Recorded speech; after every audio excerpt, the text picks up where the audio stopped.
We had a student from Japan, and my husband and I were surprised to learn that his friends were from China and Korea.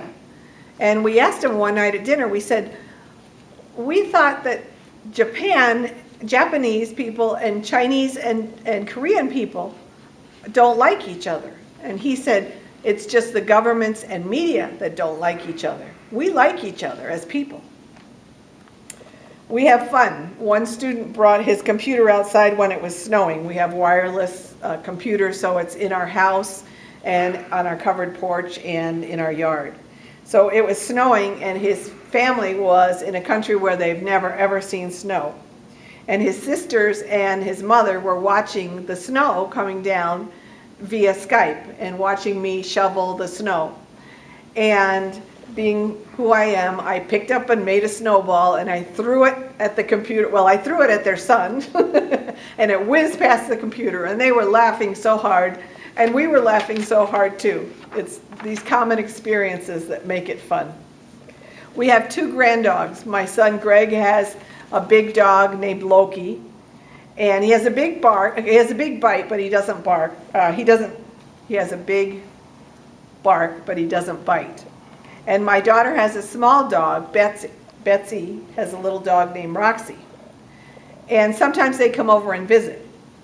And some of our students are very afraid of the dogs.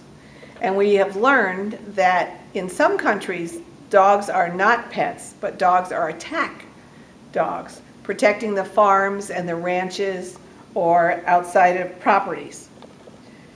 So then we understood why they were afraid of the dogs. And every one of our students that has seen the dog has gotten over the fear and learned to like them.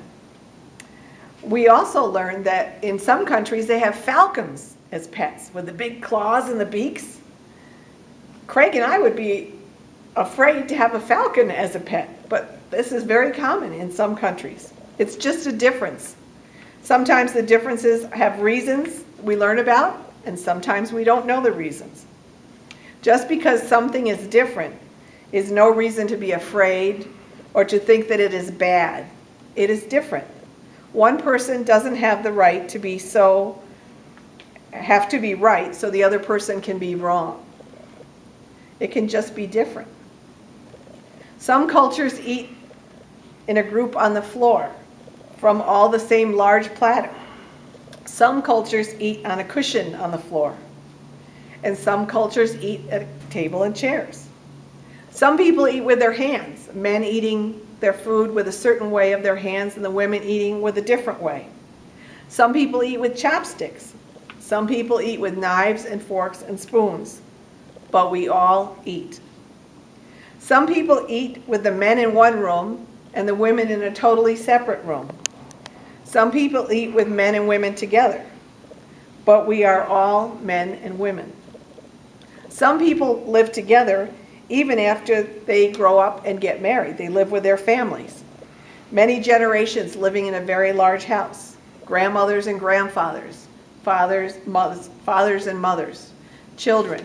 When the men get married, they bring their wives and their children, and they add on to their homes, and the houses are large.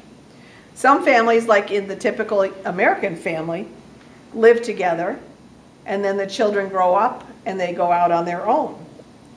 And the house gets more empty than full. But we all come from mothers and fathers. Some families have many children. Some families have none, or one. But we all share a sense of family. We also share this earth with other human beings, as well as plants and animals. We share the same air, share the same water, feel the warmth of the same sun. Many of us believe in God, Allah, Spirit, Creator, Buddha, or a power higher than ourselves. Many of us share love with our families and fellow human beings. Many of us have fears of people and culture and customs that look or seem different than our own. And as a teacher, I kept thinking about this book, this particular story, which I won't read to you, but I'd like to show you the pictures. And the story is called Fish is Fish. And this was written by a grandpa named Leo Leone. And there were two fish that were friends, but one was a minnow and one was a tadpole. And the tadpole started to grow legs, and then he became a frog.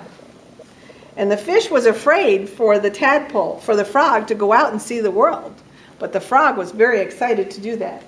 So he went out and saw the world, and the fish wondered about him a lot. And the frog came back one day and he said, "I have seen the world and I've seen so many amazing things." And so he described what he saw to the fish, who had only ever been in the water, never on land. And the fish pictured birds as the tadpole described it with wings. But he thought of the birds as fish with the wings, because all he had ever seen were fish. He also described a cow as black and white and having a pink udder.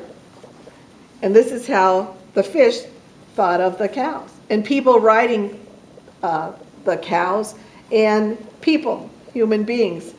And I think this is a lot of how we view the world. We see what we have seen, and then when we hear something new, we put that in together with what we have seen.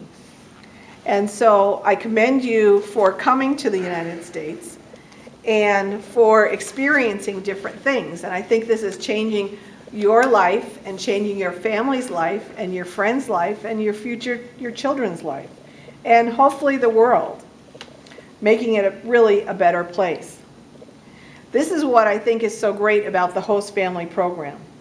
As we begin to know someone from another country, religion, or culture by living with them, we see things in each other that are the same and things that are different. If we have a safe and secure environment, we can discuss our differences and similarities.